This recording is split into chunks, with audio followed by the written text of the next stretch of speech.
All right, so thanks for joining me today. We're going to take a look at Tesla. I'm going to give you a technical analysis on the charts and give you some insights and perspective depending on where you are positioned, right? Everybody's positioned in different spots. Maybe you're a long-term investor, short-term investor.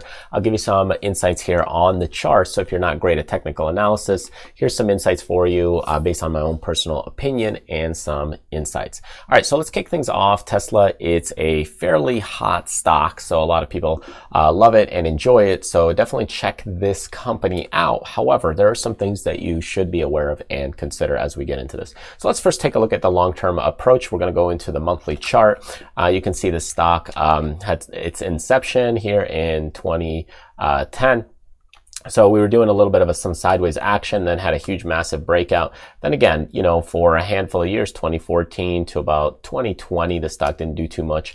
And then again, we started having a nice breakout. So you could actually think of this as maybe an ABCD pattern in theory, right? So now as we take a look at things a little bit more recent, you know, it's like the question is, can this stock still sustain and hold? So take a look. We had this huge run up, all right? So the stock right here had some resistance. You know, again, this is looking back quite a bit relative to the stock because it exploded, you know, tenfold easily. And when you look at this $100 stock price, the stock exploded, pulled back, came up here, and now we're kind of in this upper frothy level. So that's one thing to be really concerned about with this company is that, yeah, it might be the Goldilocks stock, it might be the fantastic stock, the golden egg, whatever you want to call it. However, what I want you to pay attention to is the volume is drying out a little bit here. Whereas you compare like all the volume that was coming in earlier, now on that buy side, it's drying out. So that is a bit of a concern. So even though the things are great, right? Remember, steamboat engines were really great years ago, but they're not on the stock market anymore. Same thing happens. It can happen. So don't be naive about those things. Just understand that this stock can still have a pullback, and this stock can have a pullback back down to the $300-$400 level, and it still be fine. It still be healthy, and over the next 10 years, it could still do well. But just understand that it could be at the upper range with at least for the shorter term because the volume is drying out. Now, if volume comes back, that could be fine and okay. And I'll show you this also on the chart here on the longer term on the monthly. You can see we had huge volume here, a little bit of drying out here. You started to see a little pickup, but then again, we're kind of just drying out. So as we look at the more recent trend here, what's going on just recently over the last couple months, we're really just going sideways. We have some support at around 900. We've got this 1200 as a little bit of a resistance problem.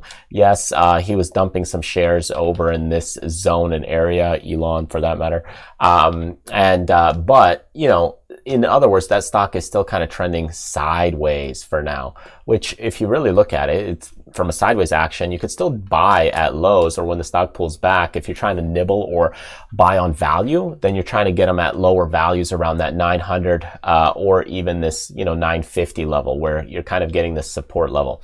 If you're taking some profits, you're taking profits maybe around that $1,200, $1,100 level. And that is just because you're waiting for that stock maybe to break out higher. You're waiting for that. And if you're waiting for that, you could play these ranges.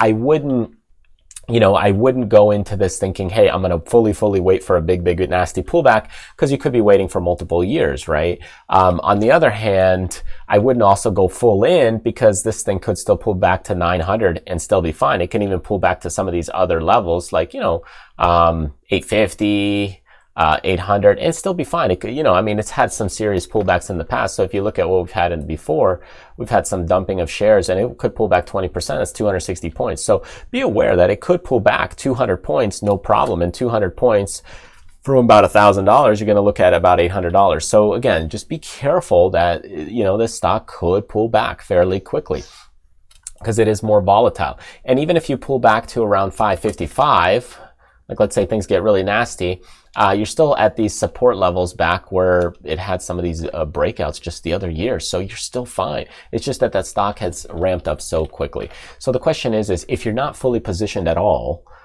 then when would you kind of get into? Well, again, if you're okay with the stock and you're more aggressive, you could look at maybe, you know, $900 as being a nice, healthy kind of buy point.